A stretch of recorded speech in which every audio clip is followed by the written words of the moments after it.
नमस्कार, ये आकाशवाणी चंडीगढ़ है। अब आप प्रतीका से प्रादेशिक समाचार सुनिए। पहले इस बुलेटिन के मुख्य समाचार। केंद्र सरकार ने ऑपरेशन सिंदूर के बाद पाकिस्तान समर्थित आतंकवाद के विरुद्ध भारतीय दृष्टिकोण प्रस्तुत करने के लिए विभिन्न देशों में 7 बहुदलीय प्रतिनिधि मंडल भेजने का निर्णय लिया। ऑपरेशन सिंदूर में भारतीय सेना के पराक्रम के सम्मान में लाडवा, कैथल और भिवानी में तिरंगा यात्राएं निकाली गई। हरियाणा पुलिस ने पाकिस्तान के लिए जासूसी करने के आरोप में हिसार की एक यूट्यूबर ज्योति रानी को गिरफ्तार किया। हरियाणा के सामाजिक न्याय एवं अधिकारिता मंत्री कृष्ण कुमार बेदी ने निर्वाणा अदालत में डिजिटल सुविधाओं से युक्त ई पुस्तकालय का उद्घाटन किया। और हरियाणा विद्यालय शिक्षा बोर्ड ने 10वीं कक्षा का परिणाम घोषित किया। परिणाम 92.49% रहा। अब समाचार विस्तार से। केंद्र सरकार ऑपरेशन सिंदूर के संदर्भ में पाकिस्तान समर्थित आतंकवाद के विरुद्ध भारत के दृष्टिकोण को प्रस्तुत करने के लिए विभिन्न देशों में 7 सर्वदलीय प्रतिनिधि मंडल भेज रही है। ये प्रतिनिधि मंडल इस महीने में संयुक्त राष्ट्र सुरक्षा परिषद के सदस्यों और अन्य प्रमुख देशों की यात्रा पर जाएंगे। इन प्रतिनिधि मंडलों में विभिन्न राजनीतिक दलों के सांसद, प्रमुख राजनेता और प्रबुद्ध राजनयिक शामिल होंगे। इस बीच भारतीय जनता पार्टी के सांसद रविशंकर प्रसाद ने संवाददाताओं से कहा कि ये पहल प्रधानमंत्री नरेंद्र मोदी की दूरदृष्टि को परिलक्षित करती है। उन्होंने कहा कि भारत का ये सामूहिक संकल्प दुनिया को आतंकवाद के खिलाफ एकजुटता प्रदर्शित करता है। ये हमारे प्रधानमंत्री जी की दूरगामी सोच है कि पूरा भारत एक स्वर में दुनिया के सामने आतंकवाद के खिलाफ प्रभावी रूप से अपनी बात कहे और आतंकवाद को समाप्त करना दुनिया की शांति के लिए जरूरी है। ऑपरेशन सिंदूर की सफलता और सेना के सम्मान में आज कुरुक्षेत्र के लाडवा में तिरंगा यात्रा निकाली गई। इस यात्रा की अगुवाई हरियाणा के मुख्यमंत्री नायब सिंह ने की। इस अवसर पर यात्रा का आगाज करते हुए मुख्यमंत्री ने कहा कि भारतीय सेनाओं द्वारा पाकिस्तान के विरुद्ध चलाया गया ऑपरेशन सिंदूर युद्ध नहीं था, बल्कि ये नए भारत का एक प्रतिशोध था। हमारी सेनाओं ने मिसाइलें नहीं छोड़ी, बल्कि उन्होंने ऐसा संदेश दिया जिसकी गूंज अमेरिका और चीन तक भी पहुंची। मुख्यमंत्री ने कहा कि आज पूरा देश सेनाओं के साथ खड़ा है। हमें अपने बहादुर सैनिकों पर गर्व है। पाकिस्तान को यह स्पष्ट संदेश दिया गया कि भारत की संप्रभुता पर हमला करने का अंजाम ये बहुत बुरा होता है। हमारी बहादुर सेना ने पाकिस्तान के 9 आतंकवादी ठिकानों को तबाह किया है और पाकिस्तान अपने आप को परमाणु शक्ति संपन्न होने का दम भरने वाले पाकिस्तान के 11 एयरबेस हमारे नौजवान साथियों ने मात्र 3 घंटे के अंदर नेस्त नाबूद करने का काम हमारे नौजवान सेना ने किया है। हमें उनके ऊपर गर्व है। मुख्यमंत्री ने कहा कि प्रधानमंत्री नरेंद्र मोदी ने आतंकवाद के खिलाफ कड़े कदम उठाकर समूचे विश्व को आतंकवाद के प्रति संदेश दिया है। तिरंगा यात्रा में जिला उपायुक्त नेहा सिंह, पूर्व मंत्री सुभाष सुधा, बीजेपी के जिला अध्यक्ष तेजेंद्र सिंह समेत कई गणमान्य उपस्थित रहे। कैथल, भिवानी और फतेहाबाद में भी आज ऑपरेशन सिंदूर में भारतीय सेना के शौर्य व पराक्रम के सम्मान में तथा आमजन में देशभक्ति व राष्ट्रभक्ति की भावना को मजबूत करने के उद्देश्य से तिरंगा यात्रा निकाली गई। यात्रा का शुभारंभ कुरुक्षेत्र से सांसद नवीन जिंदल ने किया। यात्रा गीता भवन मंदिर से शुरू होकर कमेटी चौक, शहीद स्मारक, शहीद मदन लाल ढींगरा स्मारक व पिहोवा चौक सहित कई जगह से गुजरी और लोगों में देशभक्ति का जोश और जुनून भर दिया।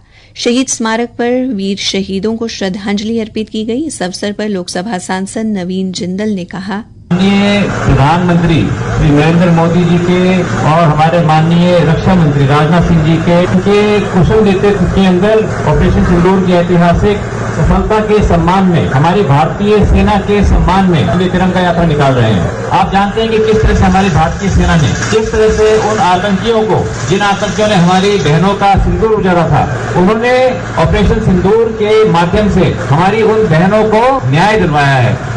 लोकसभा सांसद ने कहा कि भारतीय सेना ने भारत माता का मस्तक गर्व से और ऊंचा कर दिया है। भिवानी में तिरंगा यात्रा में विभिन्न राजनीतिक, सामाजिक व पूर्व सैनिक संगठनों के प्रतिनिधियों के अलावा स्कूली विद्यार्थियों ने बढ़ चढ़कर भाग लिया। इस तिरंगा यात्रा में पुरुषों के साथ साथ महिलाओं ने भी बढ़ चढ़कर हिस्सा लिया तथा भारतीय सेना के पराक्रम एवं साहस को नमन किया। विभिन्न विद्यालयों के विद्यार्थियों ने पुष्प वर्षा व फूल मालाओं से तिरंगा यात्रा का जोरदार स्वागत किया। इस अवसर पर भिवानी से विधायक घनश्याम सर्राफ ने कहा, जिस प्रकार से हमारी सेनाओं ने कामयाबी मिली है, उनके समर्थन में हम ऑपरेशन के रैली निकाल रहे हैं, जिसमें प्रधानमंत्री जी ने ने आह्वान किया है प्रत्येक व्यक्ति तिरंगा यात्रा में शामिल हो। युवा इस मामले में आगे आए हैं। फतेहाबाद में जवाहर चौक से लेकर लालबत्ती चौक तक राज्यसभा सांसद सुभाष बराला के नेतृत्व में तिरंगा यात्रा निकाली गई। इस अवसर पर श्री बराला ने कहा कि पाकिस्तान की सेना व उनके प्रधानमंत्री खुद हार के सबूत दे रहे हैं। प्रादेशिक समाचार आकाशवाणी चंडीगढ़ से प्रसारित किए जा रहे हैं। हमारे बुलेटिन और ताज़ा समाचारों के लिए आप हमारी वेबसाइट newsonair.gov.in पर लॉगिन कर सकते हैं। ये समाचार हमारी यूट्यूब चैनल और x handle Akashvani news Chandigarh पर भी उपलब्ध हैं।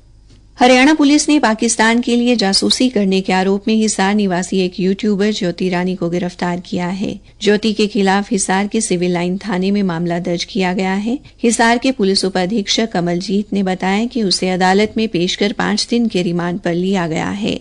हमने इनपुट के आधार पर ज्योति रानी पुत्री हरीश कुमार आरओ एक्सटेंशन हिसार को ऑफिशियल सीक्रेट एक्ट और 152 BNS के अंतर्गत अरेस्ट किया है। इसके पास प्राप्त मोबाइल और लैपटॉप से हमें कुछ संदिग्ध सामग्री प्राप्त हुई है। इसको हमने 5 दिन के रिमांड पे लिया है। पूछताछ जारी है। यह लगातार पाकिस्तानी नागरिक के संपर्क में थी, उसके बारे में इससे पूछताछ की जाएगी।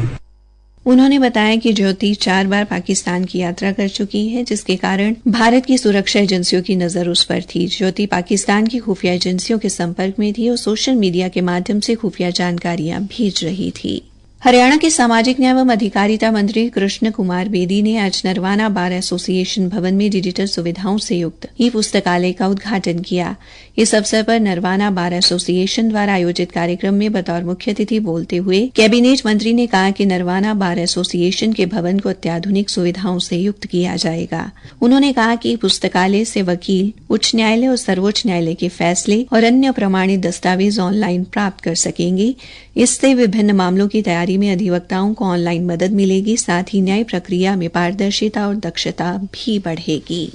हरियाणा विद्यालय शिक्षा बोर्ड ने आज 10वीं कक्षा का परिणाम घोषित कर दिया है। परीक्षा परिणाम 92.49% रहा। वहीं रेवाड़ी जिला 96.85% के साथ प्रदेश भर में प्रथम स्थान पर रहा। हरियाणा विद्यालय शिक्षा बोर्ड के अध्यक्ष डॉ पवन कुमार, उपाध्यक्ष सतीश कुमार व सचिव डॉ मुनीश नागपाल ने बोर्ड परिसर में पत्रकार वार्ता में परिणाम घोषित किया। परीक्षार्थी अपना परीक्षा परिणाम शिक्षा बोर्ड की वेबसाइट पर देख सकते हैं। बोर्ड के अध्यक्ष डॉ पवन कुमार ने बताया, नियमित परीक्षा परिणाम 92.49% रहा है, 92.49%, जो कि काफी हर्ष का विषय। जो रेगुलर परीक्षार्थी थे 2,61,499 परीक्षार्थी प्रविष्ट हुए, जिनमें से 2,51,110 परीक्षार्थी उत्तीर्ण हुए हैं तथा 5,737 परीक्षार्थियों का परिणाम ER है, यानी एसेंशियल रिपीट रहा, अर्थात ऐसे परीक्षार्थियों को बोर्ड परीक्षा फिर से देनी होगी। उन्होंने बताया कि इस परीक्षा में 94.06% छात्राएं तथा 91.07% छात्र पास हुए हैं। इसके अलावा 10वीं के ओपन स्कूल का परीक्षा परिणाम 15.79 व ओपन स्कूल की ही रीअपियर का परीक्षा परिणाम 70.23% रहा। रेवाड़ी जिले के गांव हांसाका की छात्रा मेघा ने अव्वल रहने वाले 3 छात्रों की सूची में स्थान पाया है। मौसम विभाग ने आज कल और परसों हरियाणा में कुछ एक स्थानों पर हल्की से मध्यम वर्षा की संभावना जताई है। विभाग ने कहा है कि आज कुछ एक स्थानों पर धूल भरी आंधी भी चल सकती है। अंत में मुख्य समाचार एक बार फिर। केंद्र सरकार ने ऑपरेशन सिंदूर के बाद पाकिस्तान समर्थित आतंकवाद के विरुद्ध भारतीय दृष्टिकोण प्रस्तुत करने के लिए विभिन्न देशों में 7 बहुदलीय प्रतिनिधिमंडल भेजने का निर्णय लिया। ऑपरेशन सिंदूर में भारतीय सेना के पराक्रम के सम्मान में लाडवा, कैथल और भिवानी में तिरंगा यात्राएं निकाली गई। हरियाणा पुलिस ने पाकिस्तान के लिए जासूसी करने के आरोप में हिसार की एक यूट्यूबर ज्योति रानी को गिरफ्तार किया। हरियाणा के सामाजिक न्याय एवं अधिकारिता मंत्री कृष्ण कुमार बेदी ने नरवाना अदालत में डिजिटल सुविधाओं से युक्त ई पुस्तकालय का उद्घाटन किया। और हरियाणा विद्यालय शिक्षा बोर्ड ने 10वीं कक्षा का परिणाम घोषित किया। परिणाम 92.49% रहा। इसी के साथ ये समाचार बुलेटिन समाप्त हुआ।